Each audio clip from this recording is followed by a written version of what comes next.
London on a Sunday. Any other town in Britain might look much the same. Boring, do you think? Or just nice and quiet? For years, the British Sunday has amazed foreigners. For years, the British themselves have argued over it. We buy more Sunday newspapers per head than any nation in the world. Some would say that it's because we haven't anything else to do. Many clergy and practicing Christians want a freer Sunday. They consider that if you've been to church in the morning, then you should be able to enjoy yourself, if you want to, in much the same way as you would on any other day. But the British, when they had more freedom on Sundays, did not behave well. Today, almost all shops and restaurants are closed.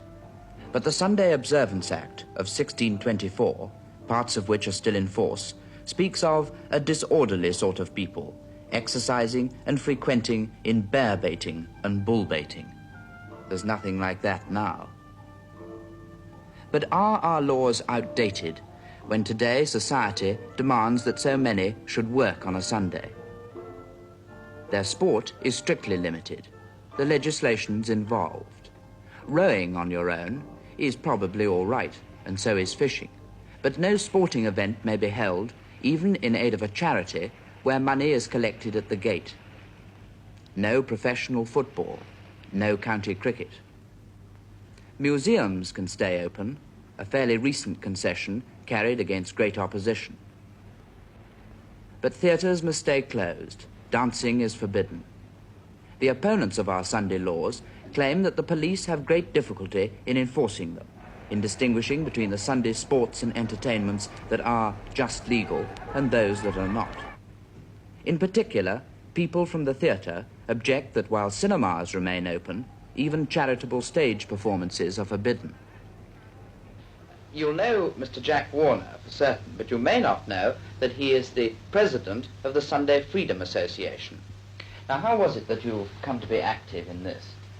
Well, I'd had so many instances of artists who wanted to help on Sunday doing charity concerts, and they suddenly found they weren't allowed to, especially if they had people who had to put on a very special makeup or dress up in funny clothes, like my sisters, or like Billy Russell, or like G.H. Eliot, who's not allowed to put a black face on Sunday. I mean, it stops a lot of those people. As much as they would like to help, they just can't. They're not allowed to.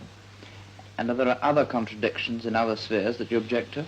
Well, yes, there are. I mean, from the point of view of cricket matches, for instance, I mean, people aren't allowed to pay to go in. They can go in and pay half a crown for a deck chair to sit down on, but they're not allowed to pay at the door and pay a reasonable sum that would raise money for the particular charity. Do you want to see a continental Sunday? No, I don't. No, I lived on the continent for many years, and I don't want that. We don't want Sunday to be like any other day, but all we want is these small points clarified. The law not to be abolished, but to be revised, as the Archbishop said in his letter to me. But if you want Sunday to be different from any other day, then you've got to have legislation which will demand compromises and a certain number of contradictions. Do you think that it'll ever be possible to clear those up without abolishing Sunday altogether? Well, no. Yes, I do. I think if they had a committee to go into these small points and cutting out the cricket matches or theatre, I mean, there is the point of the publicans themselves who have their pubs open on Sunday. They want to know why a man can come in and play darts on Sunday, but he's not allowed to play snooker, which is really quite stupid, you know, if you think of it. The Lord's Day Observance Society organises opposition to Sunday reform, and Mr. Jack Warner's great opponent is the Society's secretary, Mr. Legerton. How far would you go in defending the present inconsistencies in the law, that you may play snooker on Sunday but not darts, the sort of thing that Mr. Warner's complaining of? We would defend no inconsistencies at all, and if the law is to be revised at all, we would say do away with those inconsistencies by doing away with all forms of amusement on Sunday. Would that include television, for example? Certainly. Do you think that people ought to work on Sundays? Only works of necessity and mercy should be done on Sundays. All other work should be done away with. Would you allow recreation on a Sunday as long as it didn't involve employment?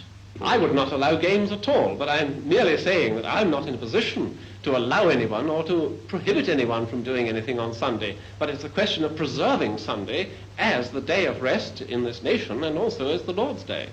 But it's the question of what is the definition of what is a day of rest, isn't it? And harmless sport would seem to many people not to be infringing that. So-called harmless sport always involves somebody in work and employment, and also destroyed